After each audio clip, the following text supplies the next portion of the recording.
start with Dave.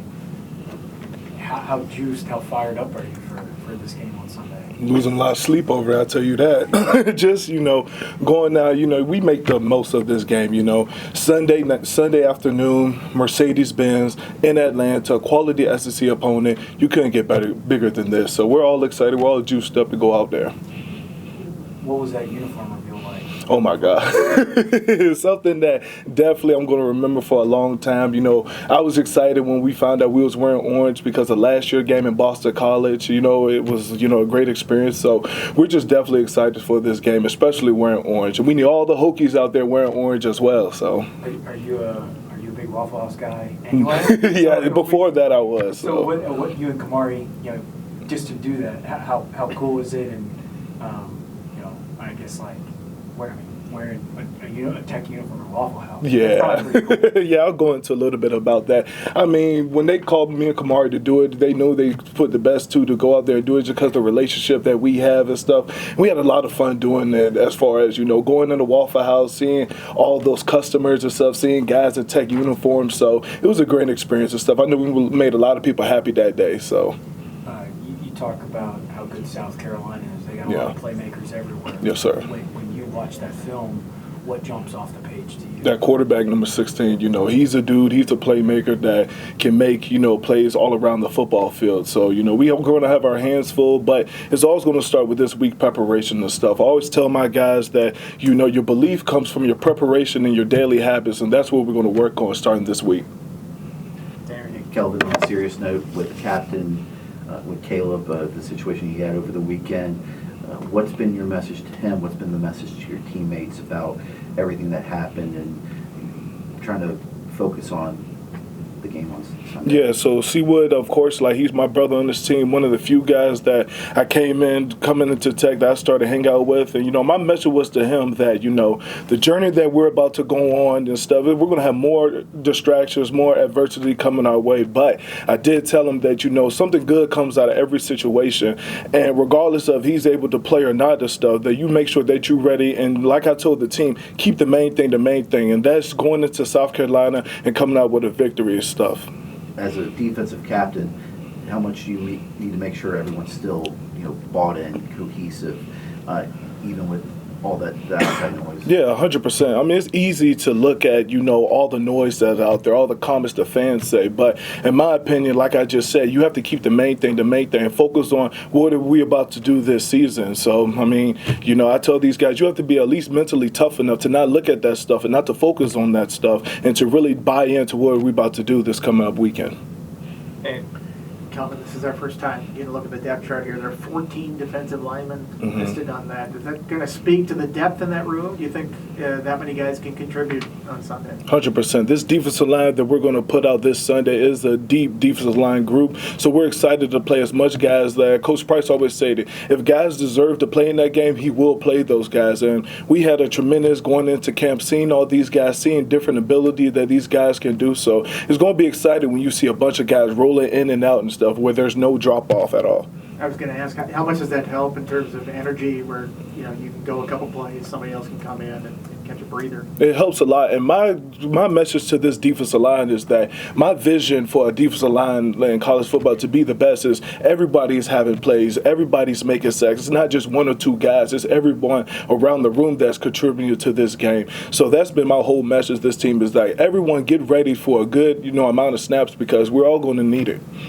David, Christian Evans, true freshman, he's listed in the 2 deep. What has he done to impress you being only a freshman? Yeah, just showing up day in and day on, just really getting better on his technique. And the guys like me, the guys on the front, we get excited about seeing stuff like that. Seeing a young guy or a freshman, go in and just, taking the coaching, taking the hard coaching, because Coach Bryce, he's going to give you the tough coaching. And that just really speaks volume to the character that he has and the player that he's going to be one day. Knowledge and JoJo are 2 other freshmen in the 2 deep. Have they done anything, made any plays to kind of wowed you and made you go, man, these guys are going to be ready when their moment comes? Yeah, I spoke a little bit about that in the spring, after the spring camp, how much talent those guys, how much confidence those guys play with. I'm extremely excited about JoJo Krim, knowledge, because those guys for a freshman have a lot of confidence coming into this game. So I'm excited what they're going to do this upcoming weekend. You and Kamari were together doing that Waffle House thing. Mm-hmm. How tight have you guys become in the lead up to the season? Extremely tight. I mean, we sit together in meetings. We sit together in team meetings. You know, he's the guy that I call him when I need something. You know, we're going back and forth just discussing our assets and liabilities that we have, you know, our strengths and our weaknesses. So, you know, we came into Tech together. We was on the same official visit together. So I'm just extremely excited for what he's about to do, because we all know that the season that he had last year didn't go his way, but he's a guy that has a chip on his shoulder this season. I'm so extremely excited what he's about to produce this upcoming weekend. Yeah, I was going to say, there seems to be a sentiment that there's something bubbling there that's going to be unleashed during the season. You see that breakout potential coming from? Yeah, 100%. I mean, we all come from different backgrounds. We all come from different journeys, different trials and tribulations, but you have to use that as motivation when you come in, and when your opportunity comes, you got to make the most of that moment. The Waffle House thing. Did you get to partake in the Waffle House afterwards? Yeah. So when we were taking the video, they was like, you know, pour all the syrup you got on it. They was like, you can eat it afterwards. So we're like, we're not eating that. So, but it was a good deal all around. Back in the room, bro. That video was cool. Shout out to, to the director of that one. That was sick. Yeah. Defensively, what is the plan of attack, considering Lenore and just how versatile of a quarterback he is? Definitely, you know, he's the guy that's just going to control, you know, how we're going to attack him. I mean, the one thing that we have to do is cage him up front. That's going to be a big emphasis coming up, caging this guy, not letting him out the pocket. But I have true confidence in this team that we're able to get this job done this upcoming Sunday. Stay in the back with Miriam.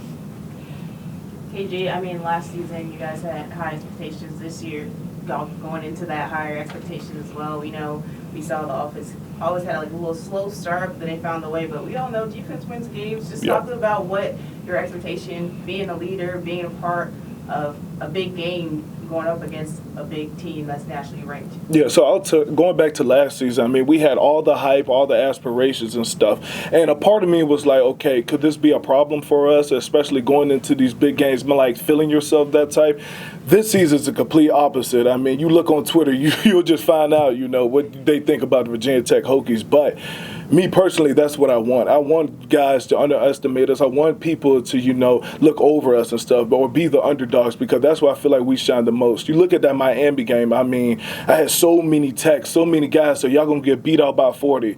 I mean, I don't believe that so at all. So, I mean, that's just the confidence, and the confidence comes from your preparation. So it's going to take, you know, a hard week of practice, but we're going to be ready for this game.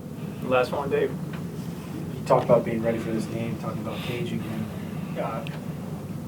To compare where you guys are in terms of preparation and readiness for South Carolina. Yeah. When you think back to last year, the opener, you know, some people have said maybe, like Kyron said, you know, maybe we weren't as prepared as we could have been. You feel like you guys are in a much better position heading into this one, you know, especially using last year as motivation? Yeah, 100%. I mean, the coaches, they're going to teach us the X's and the O's, but it's up to the leaders, it's up to the captains to get these guys ready mentally. And that's something that I'm going to make sure I deliver this week 100% for us, that guys, that we're really getting ready for a fourth quarter fist fight with these guys. And I told the guys this: if you're not ready for the big-time moments, you're not ready for the big-time games, just stay here, because we need 22 guys on that field that are ready to take action every play. Thanks, KG. Thank you. Appreciate it, man. Thank you, man.